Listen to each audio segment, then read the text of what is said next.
They say trouble in the West doesn't knock, it rides in with dust heat and something feral in its eyes. That morning, the Texas sun beat down like a curse on Elias Bear Callahan's ranch, a scorched patch of land tucked between Amarillo and the edge of nowhere. Elias Bear Callahan, 34 and worn by the years, was patching up a busted fence post down by the creek when something caught his eye. A shape, small, human, moving wrong. If this story of courage and compassion moves you, hit that like button, drop a comment, and share it with others to spread the tale. He wiped the sweat from his brow and squinted into the heat shimmer. A child couldn't have been more than 8 or 9 was stumbling across the dry, cracked earth toward his water. Her walk was jagged, zigzagged like a leaf caught in a hot wind. Clothes torn barefoot. The fabric was once ceremonial, clearly Comanche, though the dust had long robbed it of color. Most ranchers wouldn't have thought twice. They'd have reached for their rifles before their boots touched the ground. Relations between settlers and Comanche had teetered on a blade for years, raids and reprisals turning suspicion into instinct. But Bear was different, maybe too different. And some nights he hated himself for that. He didn't grab a weapon, didn't shout, just set his hammer down slow and started walking, hands visible, boots crunching on dry grass. The kind of walk you take toward something wounded, not wild. As he drew closer, he saw it was a girl, thin as a fence rail, big dark eyes too large for her hollow face. Lips cracked, skin darkened by more than sin, by exhaustion, by hunger. She looked up at him with a desperation so sharp it nearly knocked the breath from his lungs. She spoke fast and in Comanche. He didn't understand a word, but the message was clear. Her hands mimed the motion, mouth water mouth again. Starving, parched, barely able to stand. Bear glanced toward the hills. Smoke signals curled in the distance, thin and faint like ghosts. He thought of the rumors in town, whispers of missing scouts, of tensions sparking again. He thought about his neighbors, what they'd say if they saw him helping a Comanche child. Then he looked into her eyes again and knew the answer wasn't in the hills. It was right in front of him. He picked her up. She didn't fight, just trembled against his chest like she wasn't sure she was real anymore. Inside his small cabin, he sat her gently in the only decent chair he owned and went to the stove. There was still some stew left from last night and fresh bread from that morning, warm, fragrant, simple. As the scent filled the room, the girl stirred slightly, her body remembering hunger even if her mind hadn't caught up. He ladled a bowl and brought it to her hands. That's when he saw it. A necklace. Half hidden beneath her tattered tunic, beads and symbols so intricate they might as well have glowed. He recognized it immediately. Old Pete Morrison had described it just days ago. Beads like those were worn only by the family of Chief White Bull. Bear's blood ran cold. His hand stopped halfway to the bowl. If she was who he thought she was, this wasn't just a child. This was a daughter of the most feared Comanche war chief in the territory, a man whose fury could bring 200 mounted warriors down on a single homestead before sunrise. But it was too late. The girl's eyes were fixed on the bowl and her hands were already reaching. Bear gave it to her and she devoured it like someone who'd tasted death and wasn't ready to go back. He watched in silence as she ate. Wondered how long she'd been out there. Wondered how much of his life had just changed forever. 20 miles away, a search party picked up a trail. Tiny footprints leading directly toward his land. And at the front of that party rode White Bull himself, his grief bleeding into rage, his face carved from something older than stone. Back in the cabin, the girl finished eating and looked up at Bear with something that might have been gratitude. He tried to convince himself he'd done the right thing. Tried not to hear the sound of hoofbeats that already echoed in his bones. He'd saved a life. But somewhere deep down, Elias Bear Callahan knew he might have just signed his death warrant. What would you do in Bear's shoes? Like and comment below to share your thoughts on his brave choice. The girl had barely finished her second helping of stew when sleep overtook her. Now she lay curled in Bear's chair, blanket pulled to her chin, face softened by rest but still marked by fatigue. Outside, the horizon bled red into indigo as the sun dipped low, and Bear stood at the window, arms crossed, eyes scanning the hills for shadows that didn't belong. He couldn't stop thinking about that necklace. Not just beads, ceremonial beads. Pete Morrison had described them in hushed tones just last week over a bottle of rye. If you ever see beadwork like that, he'd said, you turn around and walk the other way. It belongs to White Bull's bloodline. You don't want that kind of trouble knocking on your door. But it hadn't knocked. It had stumbled across his land in the form of a starving child. And now trouble wasn't coming. It was already inside. Bear rubbed a hand over his mouth. What if White Bull thought she'd been taken? What if this looked like a kidnapping to him? Even if Bear had no ill intent, that wouldn't matter much to a father with warriors at his command. The Comanche didn't deal in legal nuance. They dealt in vengeance. The wind shifted outside, dry and sharp, carrying dust and something else. A faint tremor. Hoofbeats. Bear's stomach turned to stone. He grabbed his rifle and moved to the porch just as 3 riders came into view. Cletus Hartwell led the group, reins yanked tight. His face set in a grim scowl. Behind him rode Deputy Jake Morrison and Reverend Thomas Coate, flapping in the rising wind. Bear met them at the gate before they could dismount. "What's this about?" he asked, voice low. Cletus didn't waste time. "I'll ask the questions, damn it. You hiding an Injun girl in there." Bear's jaw tightened. She was starving. Nearly dead. "I gave her food. You gave her shelter," Cletus barked. "Jesus, Bear. Do you know who she is?" Deputy Morrison cut in, calmer but no less serious. "Signals went up in the hills today. Real organized. Word from town is Chief White Bull's daughter disappeared 3 days ago during a hunting party. Storm separated them. They've been tracking ever since." Bear didn't answer right away. He looked at the cabin, then back at the men. His voice came quiet. "She's inside." A stillness settled over them like dust before thunder. "You sure about this?" Morrison asked. Bear nodded. "She's weak. Couldn't walk another mile if she tried." Reverend Thomas exhaled slowly. "You just made yourself a target, son." "I couldn't leave her to die," Bear said, though it sounded thinner now, fragile in the weight of what he'd invited. Cletus stepped closer, lowering his voice. "White Bull's been known to wipe out whole ranches for less. If he thinks you took his girl—" "I didn't." "Don't matter," Cletus hissed. "Perception's reality out here." Morrison looked back toward town. "I gotta report this Bear, but I'll buy you time. Try to return her if you can." In the dark, Bear said, "Through Comanche territory, I don't see another choice." Morrison replied grimly, "If they find her here, they won't listen to explanations."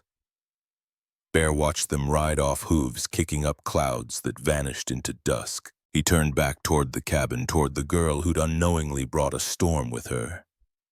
In the silence, Bear heard it again.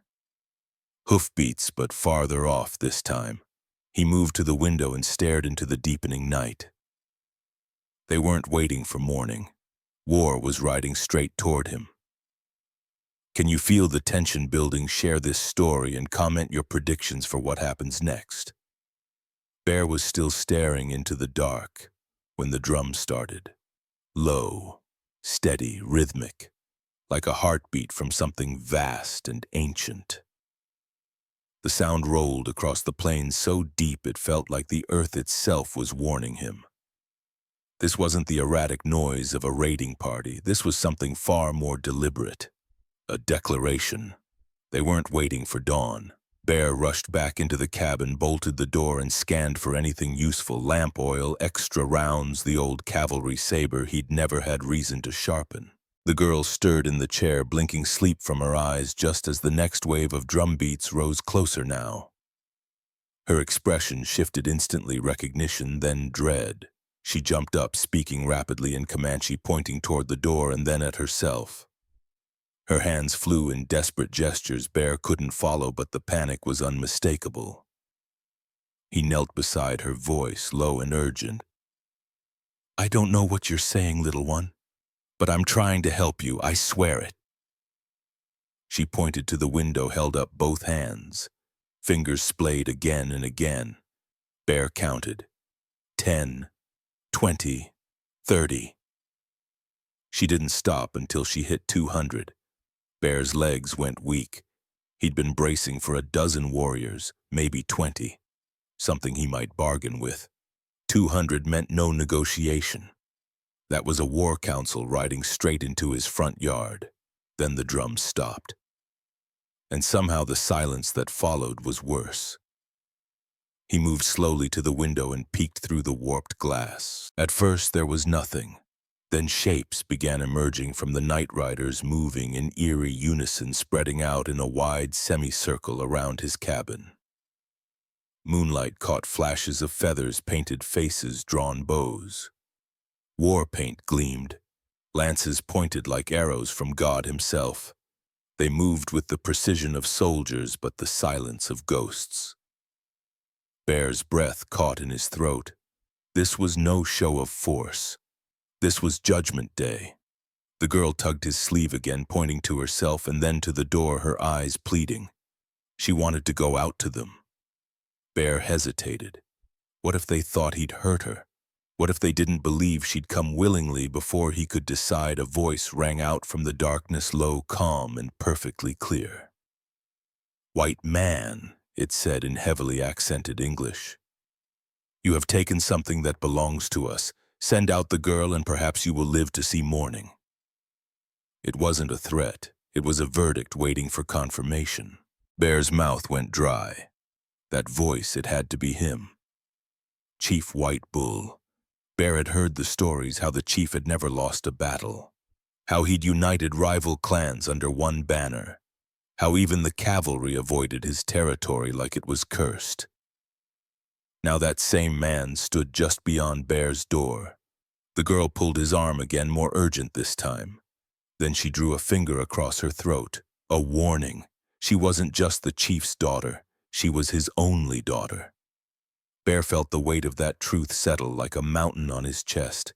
If anything had happened to her, even the suggestion of harm, White Bull would be bound by tradition and fury to answer with blood. Even if Bear had saved her, it might not matter.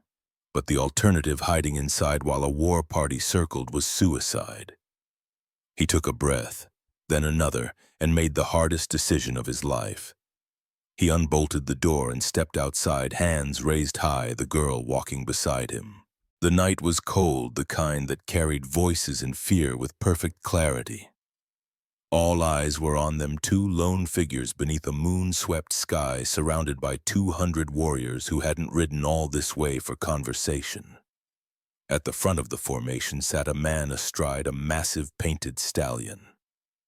Hair long and silver-streaked, face carved from stone chest marked with old scars that whispered of past victories. White Bull. He dismounted as the girl ran to him, speaking rapidly, gesturing back toward the cabin. Bear couldn't understand the words, but he could read body language. White Bull knelt, examining her closely. She kept pointing to Bear. The chief stood and began walking forward, slow and deliberate. The warriors around him tensed, bows rising just a breath from firing. Bear didn't move. White Bull stopped just short of arm's reach. "My daughter tells me you fed her," he said, voice as cold as the moonlight. "That you gave her shelter." Bear nodded. "She was starving. I couldn't let her die." White Bull's eyes narrowed.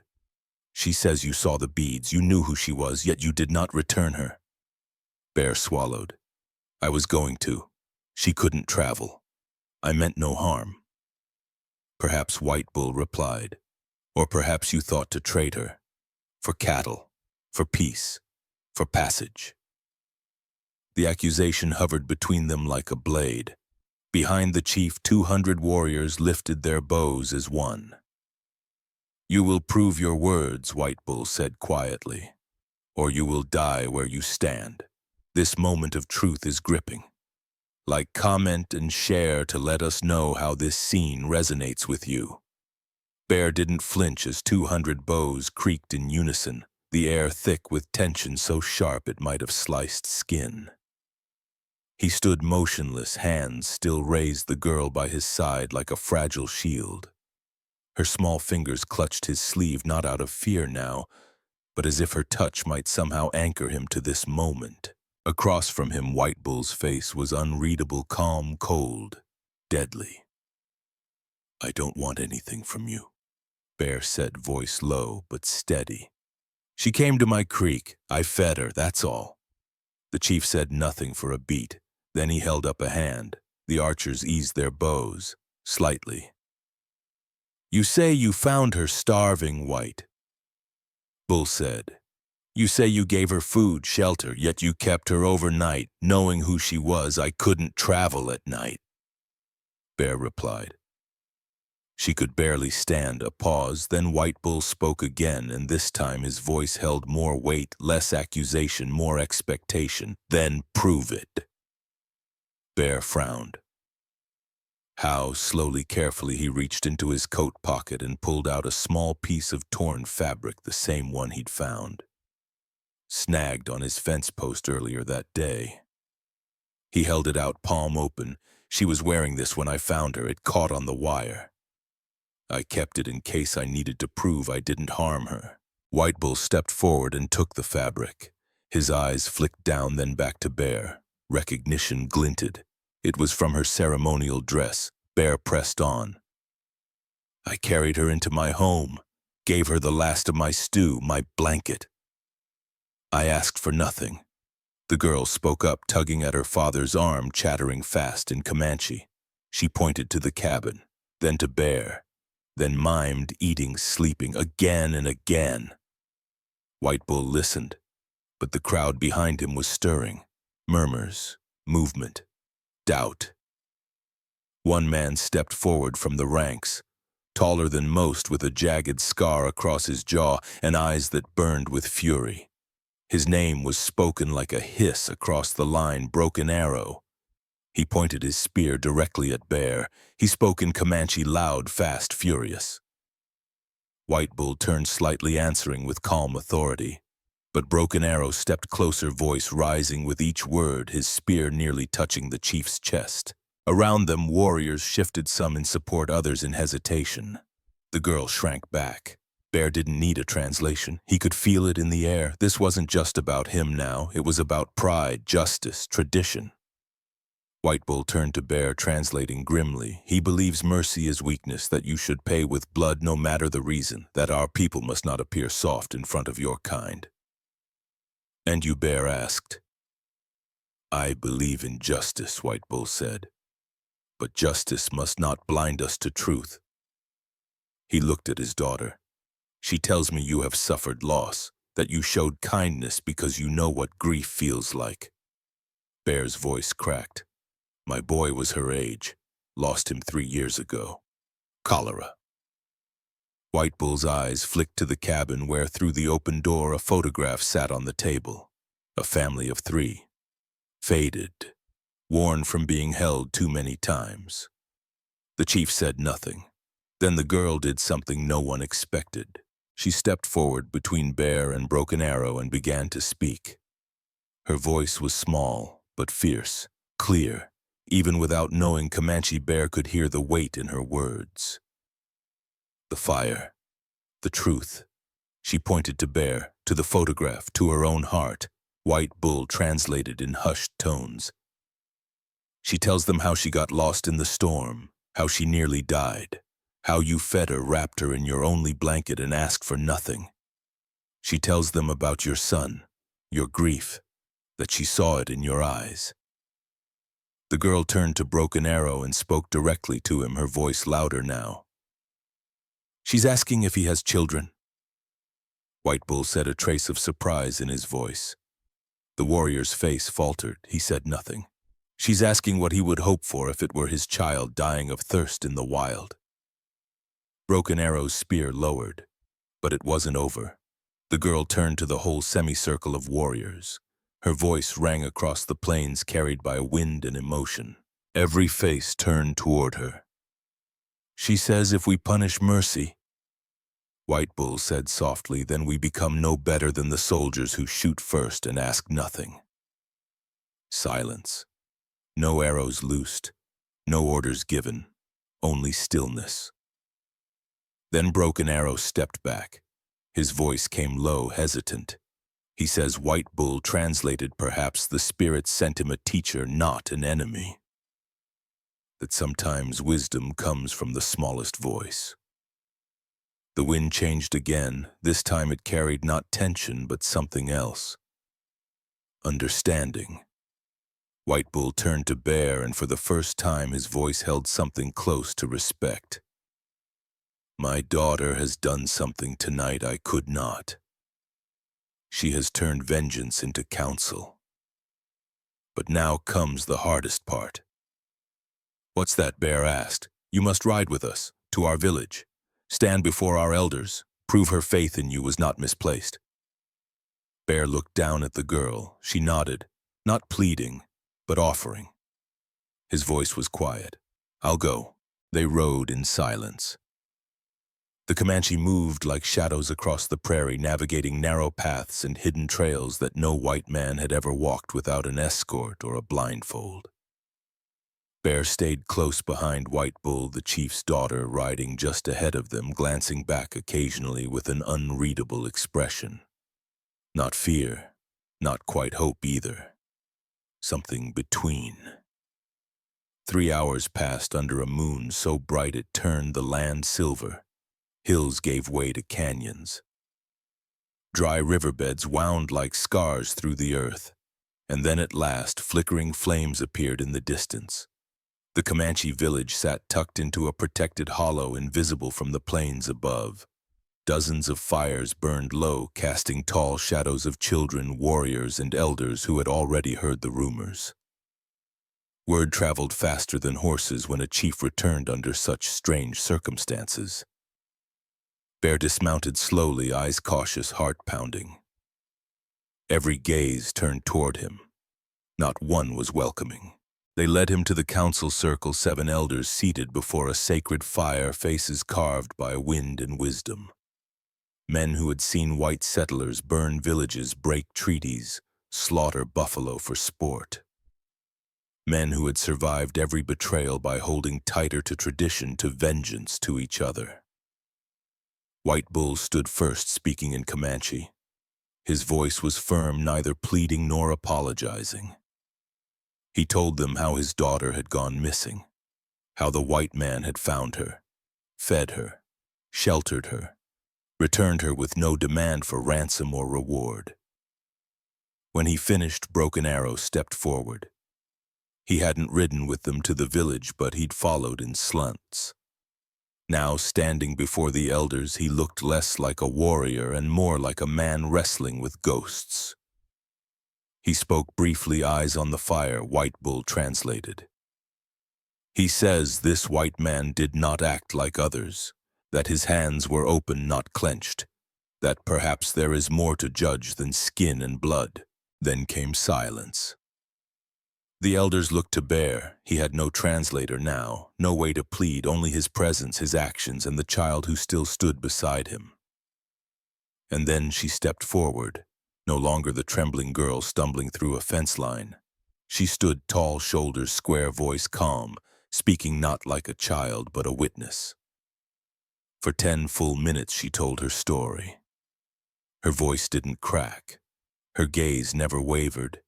She pointed to Bear again and again, sometimes with tenderness, sometimes with fire. Bear didn't understand the words, but he understood their weight. When she finished, the oldest of the elders, his hair white as ash, skin weathered like old hide, asked her one question. She answered without pause. White Bull turned to Bear. He asked if she believes you would save a Comanche child again, knowing what it might cost. Bear looked at the girl, her eyes met his, and he understood. I would, he said. Every time, the elders murmured in Comanche. A slow rhythm, not anger, deliberation. Bear waited, muscles tight, unsure if this was mercy or sentencing. Then the elder stood. White Bull's translation came with reverence. He says the spirits have tested us tonight, not our strength in war, but our ability to see through hatred, to recognize when mercy deserves mercy. Bear nearly collapsed with relief, but the elder wasn't done.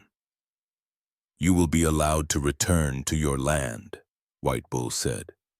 But more than that, you will be under our protection. Any Comanche who harms you will answer to this council.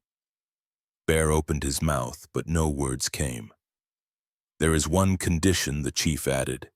Anything. If one of our people comes to you wounded, hungry, lost, you will help them. As you helped her. Bear didn't hesitate. I promise. The elder nodded, and then something even more unexpected happened. The girl stepped forward and hugged Bear tightly and spoke in broken, halting English. Thank you for saving me, she said. Now I save you. For a moment, the fire was the only thing that moved. Then the circle shifted. Some nodded, others simply watched. But something old had cracked something heavy, and something new had begun to rise. Dawn was just beginning to warm the edge of the horizon when Bear rode back toward his ranch, escorted not by a war party but by honor guards. 2 Comanche riders flanked him in silence, not to watch him, not as prisoners do, but as witnesses, to tell the story. The land looked different in the new light. He'd ridden out a marked man, an outsider, a threat. Now he returned not as a hero, not as a savior, but as something rarer in the West. A bridge. The girl rode behind him on her own pony, proud and upright. The fires of the village had faded behind them, but her presence still burned bright beside him like the ember of something newly forged. Her name, he'd finally learned, meant Rising Dawn, a fitting name for a child who'd stopped a war by telling the truth. When they reached the fence line of Bear's ranch, he dismounted slowly, looking over the land he thought he might never see again. The fence still hung broken. The stew pot still sat cold on the stove. The world hadn't paused while history unfolded. But everything had changed. The Comanche riders nodded once and turned back toward the canyons. Rising Dawn hesitated. Then she reached into a pouch and handed Bear something wrapped in deerskin. He opened it carefully. It was her necklace, the ceremonial beads. For you, she said in quiet English. To remember. I won't forget, Bear said. She looked at him one last time, then swung her pony around and rode after her people, her braids flying behind her like the tails of a comet. Bear stood there until she vanished behind the ridgeline. He didn't move for a long time. The following days were quiet, too quiet. He kept waiting for someone to question it, for Cletus to ride in waving a shotgun demanding answers, for Deputy Morrison to return with a warrant or a warning. But no one came. Word had spread fast and strangely. The men in town didn't talk about the war that didn't happen. They talked about the Comanche who came and left in peace, about the chief whose daughter was returned without bloodshed, about the rancher who dared to open his door. Most didn't believe it, but no one dared to challenge it either. Bear went back to work, fixed the fence, planted new winter rye, sat by the window with his rifle at dusk just in case, but slowly the wariness faded. And in its place something else settled. Respect. One morning, a Comanche scout appeared at the edge of his property, young, nervous, but not armed. He carried a pouch of herbs and a small carved figure. "For Bear," he said, "from White Bull." It was the likeness of Bear's horse carved from bone, a sign of protection. Bear hung it above his hearth just below the photograph of his wife and son. That night he lit a candle and placed it between them. No prayers, just silence and memory. A year passed, then two. Every summer on the same day, rising dawn had stumbled into his world. She returned, no longer a child, but a young woman. Strong, respected. She never came alone. Always brought others, children, warriors, elders.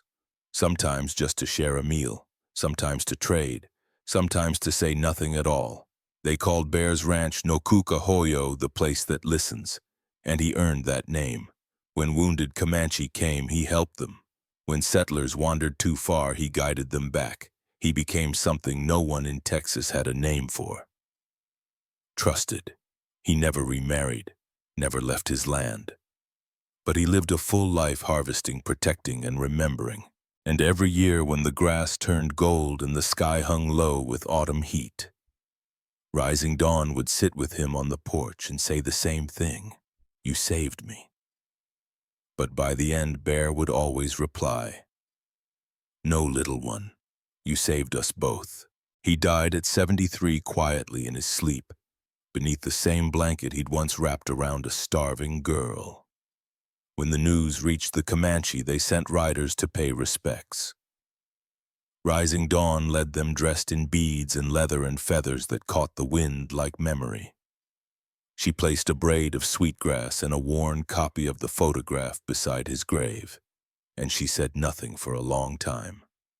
Then finally she whispered, "The child you fed became the voice of peace," and from the wind the prairie answered. Time moved differently out here.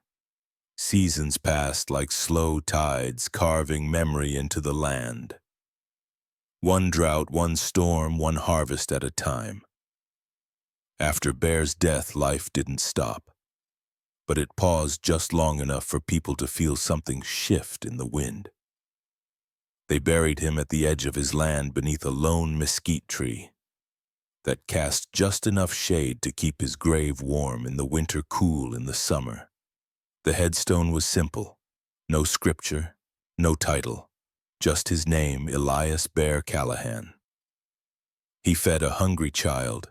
Rising dawn visited every year, never missing the day. And each time she brought someone new, children born long after the drums had fallen silent. They listened as she told the story, not just of a war that didn't happen, but of a man who changed two worlds by doing something small he gave.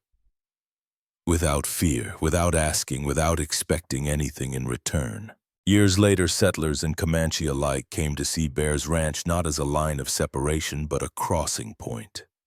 A place where agreements could be spoken under open skies, where blood feuds were buried alongside old bones. And it all began with one act, one bowl of stew, one blanket, one choice. Rising dawn went on to become more than a symbol. She became a voice, a negotiator, a protector. She traveled between towns and tribal lands, speaking in both tongues, holding both cultures in her heart, without letting either one erase the other. People called her daughter of the fence line. She called herself nothing. But when asked where it all began, she always pointed south toward the land where the grass grew tall and the fences were always mended. Out there, she'd say, a man once proved that courage doesn't always ride a horse or carry a gun. Sometimes it just opens the door. The war drums never returned. But their silence spoke louder than they ever did. In time, Bear's ranch changed hands. Never sold, never forgotten. It became a shared ground, neutral and sacred. No flags flew. No boundaries were drawn. Only respect. And each year on the anniversary of the night Bear stood alone before 200 warriors, people gathered, Comanche settlers, descendants, dreamers. They didn't hold a festival. They broke bread, sat together, listened, to the wind, to the fire, to each other. And somewhere beyond the hills, in a place where old ghosts still rode with the wind and the sun, still bled into the earth like flame, the story of Elias Bear Callahan lived on, not carved into monuments, but passed between people like fire in cold hands. Not the tale of a hero, but of a man who refused to be cruel, and in doing so changed everything. The story of Elias Bear Callahan and Rising Dawn offers profound lessons about compassion, courage, and the power of understanding in a divided world. Bear's decision to help a starving Comanche girl despite the risks teaches us that kindness can bridge even the deepest divides. His actions show that true bravery isn't always in fighting, but in choosing humanity over fear, even when it could cost everything. The girl's fierce defense of Bear highlights how truth and gratitude can shift perspectives, turning potential conflict into mutual respect. Their story reminds us that small acts of generosity, a bowl of stew, a blanket, can ripple outward, fostering peace and trust where none existed. It challenges us to look beyond prejudice, to see shared humanity, and to act with empathy no matter the differences. In a world often quick to judge, Bear's legacy inspires us to build bridges, not walls, and to value connection over division. Let's keep this story alive. Like, share, subscribe, and comment below to share how this tale of compassion inspires you to make a difference in your own life.